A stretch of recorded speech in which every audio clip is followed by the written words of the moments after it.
if shame is a language or a trance state that's introduced in childhood, one of the ways that happens, and those of you who have been with me on almost every call have heard this with regard to almost every topic. So I'll risk saying it one more time, 20 more times probably, that when we are in an atmosphere in which others are in the trance of shame, they too are paralyzed. And they are paralyzed particularly by our growth. Growth, Growth. And growth includes things, must include things like faltering, like success, like experimentation, like rebellion, like exploration. That's how growth occurs. And so if we are born into a system that is threatened by, because it is paralyzed by, then what happens to us is we become a part of that paralysis. We learn that belonging in this system requires a certain level of stunting or tamping down, faltering, success, experimentation, exploration, all the things that have to do with growth. We learn that to do those things triggers our mother and our father and perhaps our whole system. And that wave begins to envelop us. So sometimes our parents shame us as a way to keep us in line.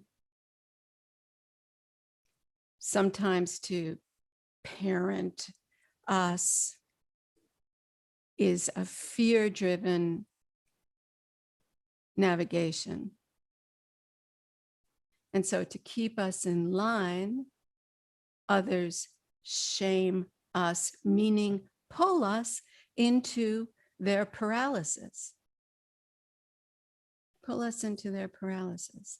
Don't color outside these lines. We can't tolerate it. And from here, it looks dangerous. From here, it looks dangerous. So when parenting, the people who have power over us, and they do have power over us, when they are fear-driven, we live within very narrow parameters. And we learn very deeply that to go outside of those parameters is going to be triggering to us. We learn that deeply, alongside walking, alongside talking, alongside the things that we learn most deeply.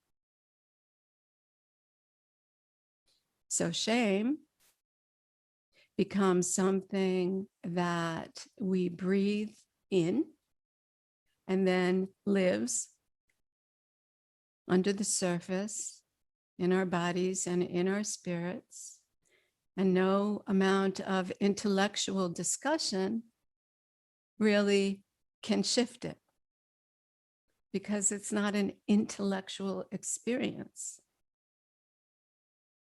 And sometimes we do things that cause guilt for us, because guilt tends to be in the larger world. Those things we do or don't do tend to be in the larger world. And if they are informed by this parameter of shame, this limitation of shame, then there are going to be many things that we do and don't do in the larger world for which we will feel guilty. Hellinger used to put this very simply. He used to ask, what leads to more? And he wasn't talking about more food, and he wasn't talking about more money. He was talking about more life. What leads to more?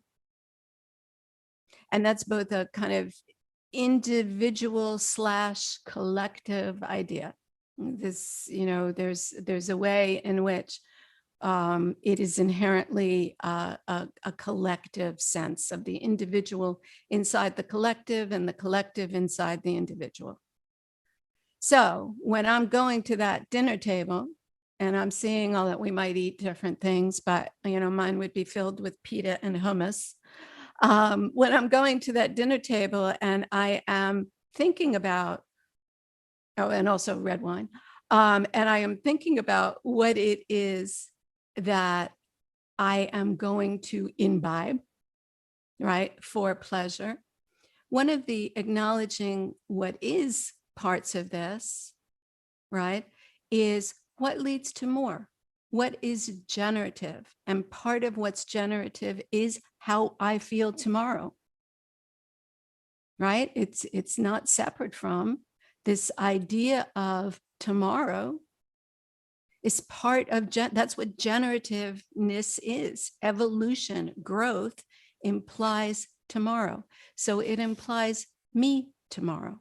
It implies a sense of foresight, meaning I will be here tomorrow, right? So what leads to more in that sense is a very helpful question. And if you take it seriously, it's an almost infallible compass. The thing is, we're tricky with ourselves, of course, but at any point you can ask that question, right? Because there are other points in what you're talking about where we go deeper into the shame. I have done the bad thing. I have stuffed my face with an entire bag of pita, and I've eaten all the hummus. So that's another choice point, right?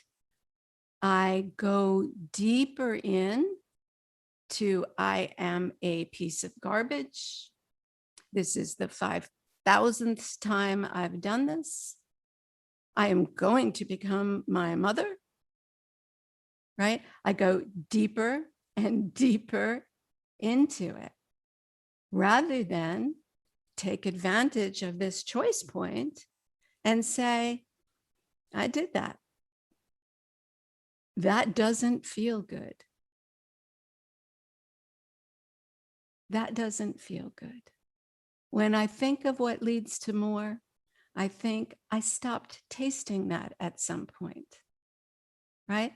So I move into, that's the limit of my revelations around the pita right now, but I move into seeing and seeing and seeing versus just getting dragged further into the shame pit.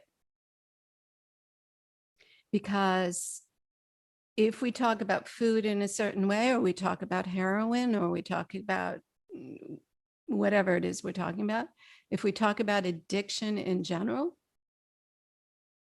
addiction has no growth in it. It is cyclical. It doesn't have the more, it doesn't have me tomorrow. It's deeply transactional. And guilt and shame are a part of what we are addicted to. Sometimes we sequence these things, and I do not believe that's so. I don't think it's a sequence. I did this and now I feel that. I feel that is a part of doing this. It's such a tightly bound transactional cycle. And it does not have what leads to more in it. It does not have a generative view in it. So you can shift at any point along the way, and even after the specific fact. Acknowledging what is not something that has to be timed just right to change our reciprocity. It just has to be remembered at some point.